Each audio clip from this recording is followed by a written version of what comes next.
اور ہمارا ایک گاؤں سے گزرنا ہوا تو درخت کے نیچے بچوں کو بیٹھے پڑھتے دیکھ کر احساس ہوا کہ میرے دیش کے بچے پڑھنا چاہتے ہیں.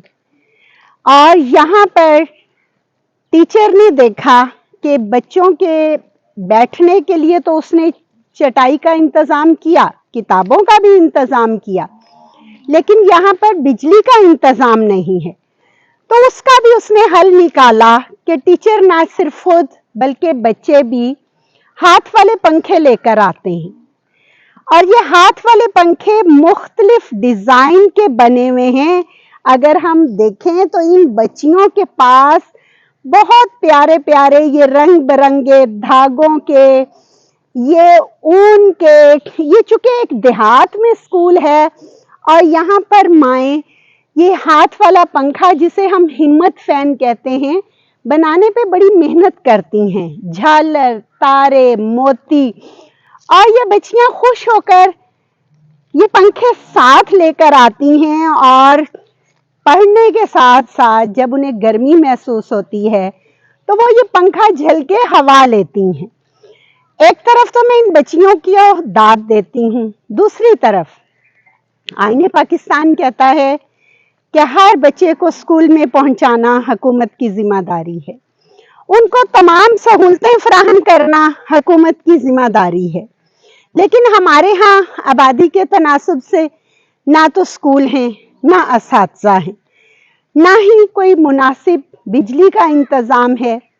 تو ایسی صورتحال میں اعداد و شمار بتاتے ہیں کہ آج بھی 2.5 کروڑ بچے اداروں سے باہر ہیں. لیکن میں اس ٹیچر کو بھی داد دیتی ہوں کہ جس نے نہ صرف بچیوں کو ایک ایسا ماحول فراہم کیا ہے کہ وہ پرسکون طریقے سے درختوں کی چھاؤں میں بیٹھ کے تعلیم حاصل کر سکیں, اس کے ساتھ وہ کہتے ہیں نا ضرورت ایجاد کی ماں ہے, تو انہوں نے گرمی کا بھی حل نکالا ہے. یہاں بجلی کے بل کی کوئی ٹینشن نہیں, اور ان بچوں کے جذبے کو سلام پیش کرتی ہوں. یہ بچیاں, یہ گاؤں میں نا لوگ بچیوں کو بہت کم پڑھاتے ہیں, اور ایسی صورتحال میں پڑھانا. آپ کھڑے ہو بیٹا, کیا پڑھ رہے تھے, کیا پڑھ رہے تھے؟ شام ہونے کا وقت آ گیا, اندھیرا سا چاروں طرف چھا گیا. ویری گڈ, زبردست.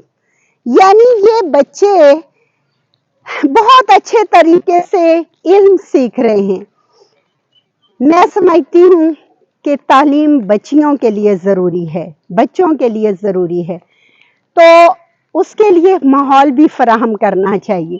لیکن دیہاتی کلچر میں ٹیچر اور والدین کے تعاون سے یہ بچیاں مختصر تعداد میں لیکن بہتر انداز سے تعلیم حاصل کر رہی ہیں.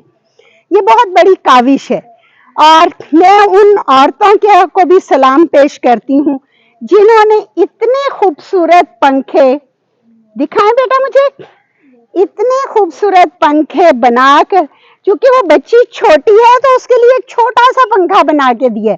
تو یہ بہت بڑی بات ہے کہ ہم اپنے بچوں کی ضروریات کا خیال رکھیں, اس دعا کے ساتھ کہ میرے دیش کا ہر بچہ تعلیم حاصل کرے اور کامیاب انسان بنے.